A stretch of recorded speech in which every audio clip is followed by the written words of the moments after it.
Well, the tourism industry gathers in Durban this weekend for the biggest such gathering on the African continent.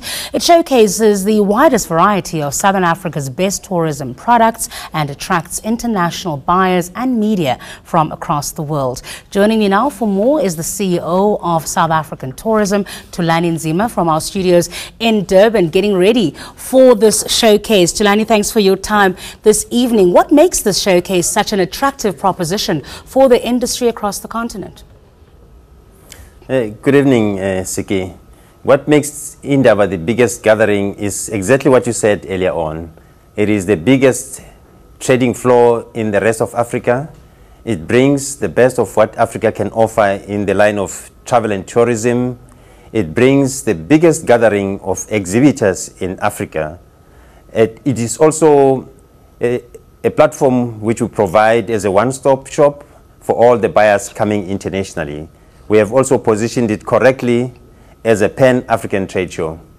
And talking about it being a pan-African trade show, are you at all concerned that the recent spate of xenophobic violence might keep not only some exhibitors away, but potential buyers as well?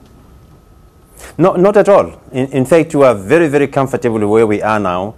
Let's also remember that the incidents that we are talking about were quite sporadic in nature. They happened for a week at most, and we've quickly responded as South Africans. The government and the police were very quick. Civil society as well came very, very strongly against whatever we saw, the violence against foreign nationals. But as South African Tourism, we also took our own steps.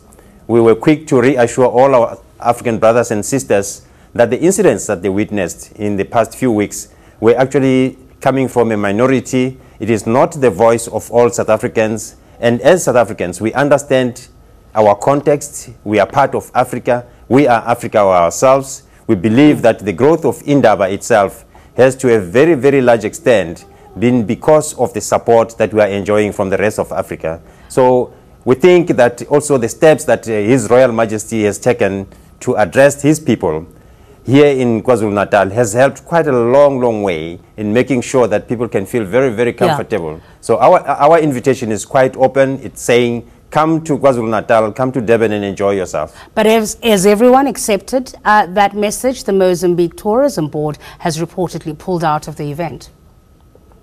Well, I think let's also appreciate the fact that it is an emotional matter. If you're talking about the Mozambicans, I suppose the pictures that played out in our TV screens would, to a very large extent, have influenced them. But it's a temporary thing. I think if they engaged us correctly, we would have indicated to them that, in fact, whatever incident they saw was not a reflection of what is happening to all Mozambicans in South Africa. You talk to a lot of Mozambicans, they will tell you that they feel at home. And in fact, Mozambique and South Africa have been very close to each other, and it's very difficult to differentiate between a South African and a Mozambican. They cannot, therefore, be targeted by virtue of the fact that they are Mozambicans. So I think authorities will sort that one out. But from a business point of view, from a tourism point of view, tourism has no borders. We believe that Mozambicans have got to come to South Africa, as tourists coming to South Africa will also be going to Mozambique and vice versa. All right. Well, the event is about showcasing the continent, and as you say, you're working very closely with other tourism boards in other countries. It hasn't been an easy year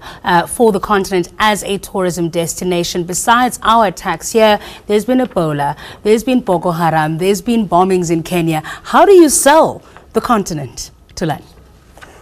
Well, I think let's also behave like other countries. There are incidents that are of a political nature. There are incidents that are of a labor nature.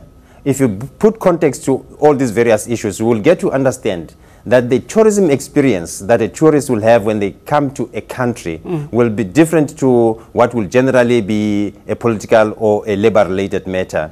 Yes, we have had a challenge that in the case of Ebola, it was affecting certain parts of South Africa, of Africa, the West African countries. But of course, there's a problem when you are outside of the continent. There are people who tend to look at Africa as a country, as one country rather than a continent. So, and in fact, there is a serious illusion of distance between different parts of Africa. Africa is much bigger than the States in terms of sheer size. There's also a problem that those that are closest to the West African countries didn't understand the fact that Europe is much closer than we are here. But also let us understand how the World Health Organization has been communicating Ebola, for instance. It was very clear, not South Africa, but the World Health Organization and authority in health-related matters.